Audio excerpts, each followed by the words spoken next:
My journey has been something of disillusionment and achievement at the same time. I was fresh out of college. I used to go to West Georgia, and I had got kicked out of school. I was taken from my birth parents when I was around 2 years old. I grew up very, very privileged. I never had to worry about not being able to eat. I decided to leave my mom and dad's house because I got tired of being abused all the time. They're like, if you're gonna be gay, then you cannot stay here. So they kicked me out. After I graduated high school, everything sort of began to just collapse, essentially. Sometimes you just never know what kids go through these days.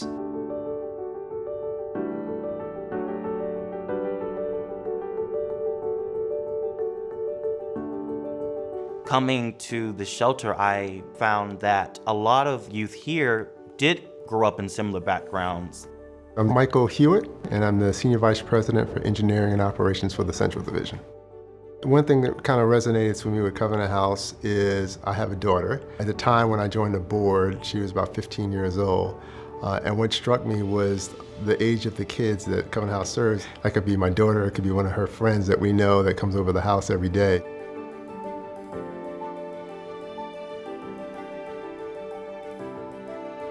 We really try to interrupt our youth's homelessness by providing them, first of all, shelter and their most basic needs. But we also know it takes a lot more to escape homelessness.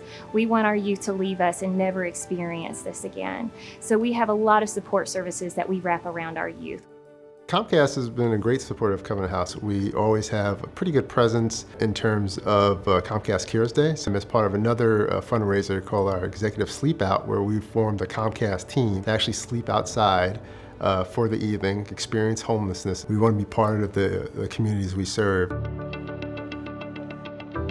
Covenant House is changing my life right now. I didn't have any dreams, any hopes before Covenant House. And now I reach for the stars. It's my dream to come back and help and do the same thing that some people gave to me. You didn't come here alone. You're here because you got the help that you needed. You have people around you that gave you all the resources that you need to get where you're at today. I really want to do substantial things to uplift my community, especially Black people, women, members of the LGBTQIA community. Once you kind of hear the mission, it's impossible not to want to try to help out in any way you can. You should give to United Way because even though you may not know the person, you're going to help a lot of individuals. And I think at the end of the day, at least for me personally, I think you're going to feel better about yourself in terms of being able to have outreach and have a positive impact on someone's life.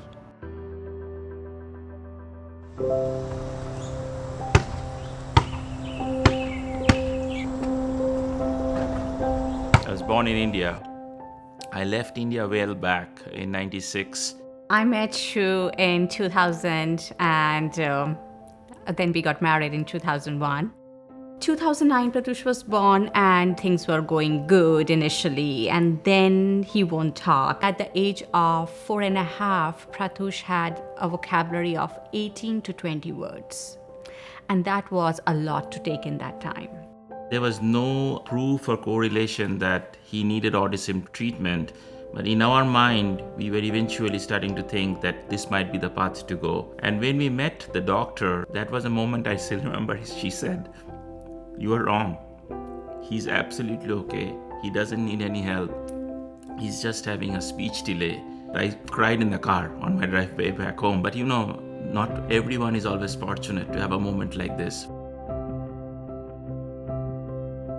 That started me thinking is, what's my role now to give back? So Comcast, there was an option to give back to the community. And that's where I was introduced to SPIN. Here at SPIN, we provide lifespan services for children and adults with intellectual and developmental disabilities and autism. Services that are timely and early are absolutely essential for any child with autism. My son was diagnosed with autism. We have 3 girls. The oldest one is 6 and she has autism. She's nonverbal. I'm a single mom of 2 boys and my oldest son is 11 years old. He's autism. They do the therapy, speech therapy, they do OT, they play games. Program to start with him to help him release his emotion. When I found their purpose, their mission, their vision, the work they are doing, it just overwhelmed me. Every one of us should jump and help. It's a lifesaver. This place has been such a huge help to us. I really can't express how much. Autism is a growing concern. There are huge gaps in services and there are huge gaps in the funding of these services. We rely so much on donors. Donors are really what make the special happen. It is vital that organizations like SPIN, that we are here for families. To raise awareness about this with everybody that we come across in our lives is, I feel, an obligation for all of us.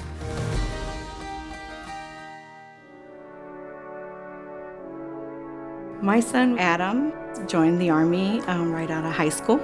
In July, he would have been 34. He came home for Christmas and he was being shipped off to Iraq, which was the last time we saw him. And I said, "Are you scared?" He says, "No,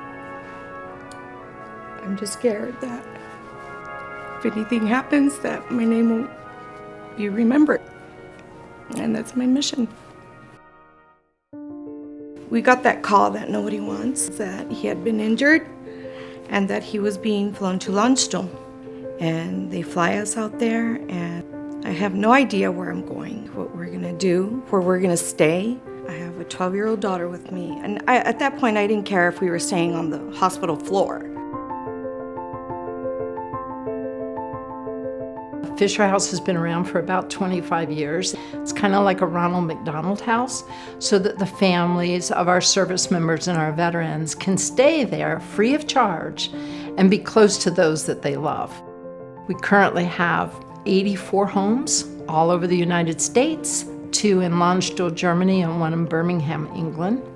If I was at the hospital and Danielle stayed at the Fisher home, I knew she was safe. I knew she could have food there, she could watch TV, she could relax. She didn't have to be among what adults were dealing with. And she kept saying, "Wouldn't it be neat if there was like a corner for kids so that I could sit there and read or color or do puzzles or play games?" So it's something that was in my mind but didn't take off till a while later. We had to go through our grieving, we had to go through, all our stuff. And finally I said, you know what, it's time. These homes are built from $25 donated here, $100 donated there, from money that was given to us from people who care deeply and want to say thank you, not just to the service member, not just to the veteran, but to their families as well.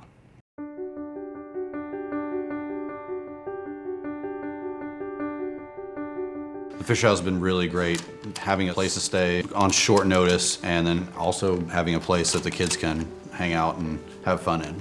I'm part of an ERG group at NBC Universal. It's the VetNet group. We needed a project and I said, well, we're wanting to start this little Adam's Corner. And it's just really simple. We get some shelves, some bean bags, a little table for them. It's taken off. Who doesn't love donating books for kids, It just fills my heart that kids do use it. Veterans Network is an employee resource group that supports veterans and it supports those associated with veterans. Anybody who's been around the military understands that the impact of military service goes far beyond just the person who is serving. It's brothers and sisters, it's mothers and children, Blue Star family members and Gold Star family members.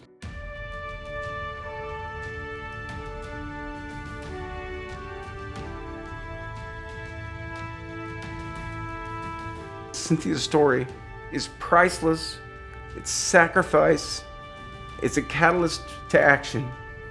My company is so supportive of all this, and I'm so grateful for that. And it's amazing how one soldier can touch a lot of lives.